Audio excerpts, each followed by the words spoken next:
to Jesse Lee Herndon, our transcription guy, where this is the point where you go, thank you, Jesse. Oh, yes. Thank you, Jesse. No, there's three of them. Oh, thank you, Jesse. That's good. All right. Here's a question for Dave I've not seen asked. In latter days, Service becomes a fan of Rabbi by Garth Ennis, which was based on Preacher by Garth Ennis. Were you ever a reader of that series, or was it just chosen as a topical thing to give something to Service to obsess on?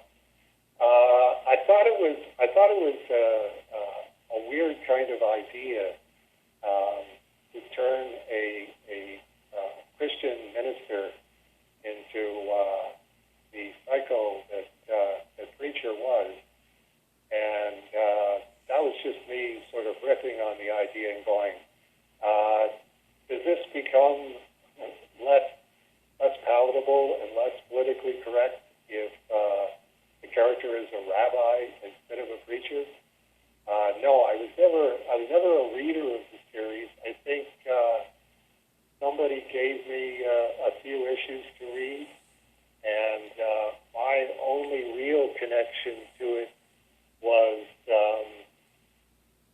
Garth Ennis and I were the American guests at OzCon the one year. Of course, I'm not American, but when you go to England or you go to Australia, if you're from anywhere near the United States, you're one of the American guests. So he and I actually traveled together. I forget how we traveled, whether we went by train or whether we went by plane, because part of OzCon was held in Sydney, and the other part of OzCon was held in Melbourne. So they had to transport the guests from one to the other during the week in between the two conventions. And we got to spend a fair amount of time together and had a pretty good time. It was, I don't think he was remotely familiar with Service, and I wasn't remotely familiar with Preacher or his other work, but he was very interesting, very intelligent guy, and mostly talked about personal stuff. I think he had he had a girlfriend in Australia, so this was a way for them to spend some time together in Melbourne, if I'm remembering correctly. And anyway, he was in a long distance relationship, and I was in a long distance relationship at that time with Susan Alston, but not as long as his long distance relationship. I do think it was England and Australia.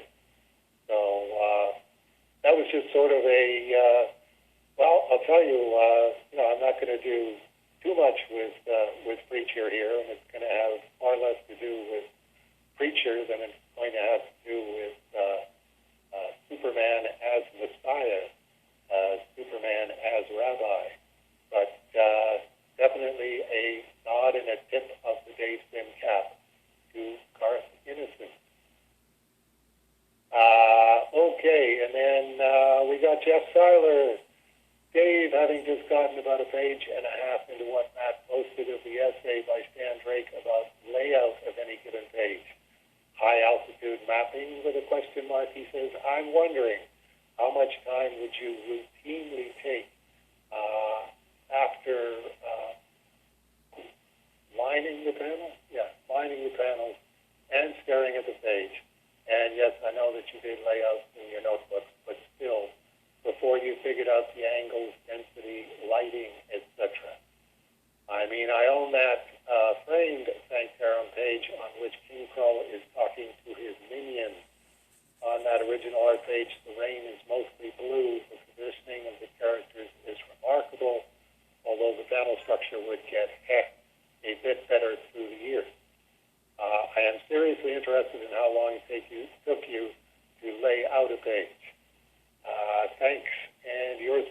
visiting Jeff Styler, and I'm pretty sure that the page that Styler just got is Cerebus page 380, or page 16 of issue 17, if you're going by that. And pulled out the Cerebus volume to take a look at it. And at that time, I wouldn't have spent too much time laying out the page, because it's really just imparting a lot of information in a hurry. So it's really just handwriting all of the dialogue, roughly where the word balloon is going to go, and then putting the characters into the leftover space. And looking at page 380, I would have to say my obsession with that, because Crow is basically me doing Conan, and it's definitely trying to do the Frank Frazetta Conan, which involves saying, okay, here's Conan painted by Frank Frazetta. What would that look like in pen and ink? And then trying to figure out, okay, if he's going to be wearing these robes, which Conan ordinarily wouldn't be wearing, who's the best guy to be picturing while I'm doing the robes part? Because I've got the bottom half of Conan's face on two of the panels on the page that Jeff has, and then a close-up in the last panel. And my decision was definitely Jeff Jones, that if I was trying to figure out how to put robes and clothing and pants and stuff on Conan in order to be as compatible with the old Frazetta look, that's what I would be doing.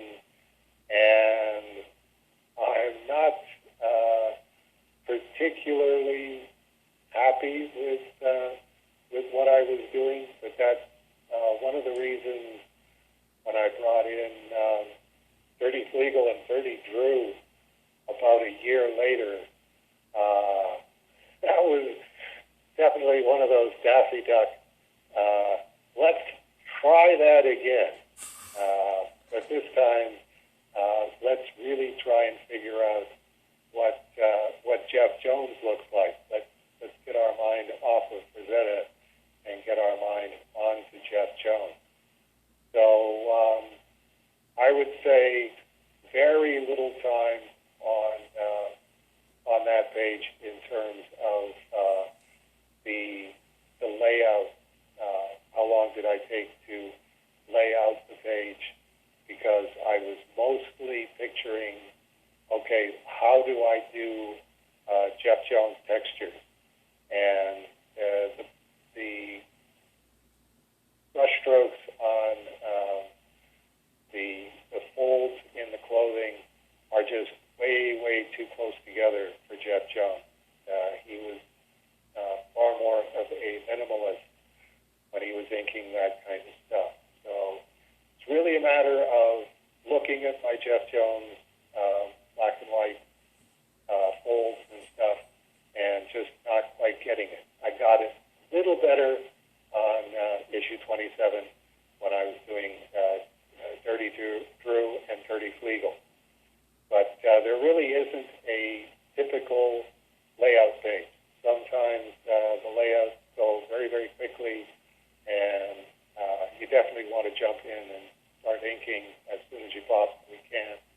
And sometimes it's just not coming together in terms of moving the characters through the panels and getting them to say what they have to say.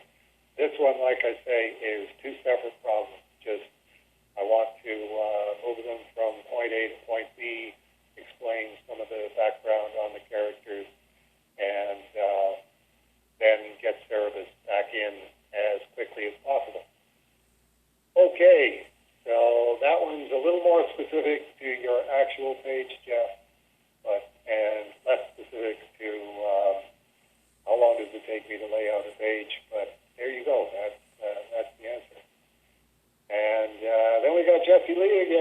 regarding the last Please Hold for Dave Sim, Jesse Lee said, great, the I'm Liu all being Yosemite Sam is an idea that gets funnier every time I think about it.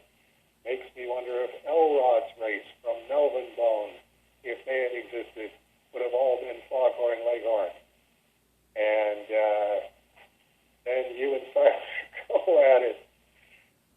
What that would sound like. Now listen, I say, listen, son, I'll have the flapjack. Pancakes, that is. I'd also like some bacon. That's the bit from the bottom of the pig. Pork, son, the other white meat. I say I hate to interrupt, and pardon me for doing so, son, but the chef just informed me, that is, that we're having a shortage of bacon at the moment. We're all out, son. Would you all like some of the sausage? It's bovine. Cow, that is. Move, son. Move. Now, you write a pretty good Foghorn Leghorn here. Thank you. And it was nice trying that with the bloviating bovine. But I think I can do you one better. That is, I've got a little old piggy right out here. He's just dying to sit up on y'all's dinner table. He's a cute, adorable little old piggy. And he's, now stay with me here. Available, approachable, that is. Young. You write two different Foghorn Leghorns, but Jeff's is more Senator Claghorn. Yours is definitely more Foghorn Leghorn, but both really good. Well, thank you very much. No problem. The big. Think about. Don't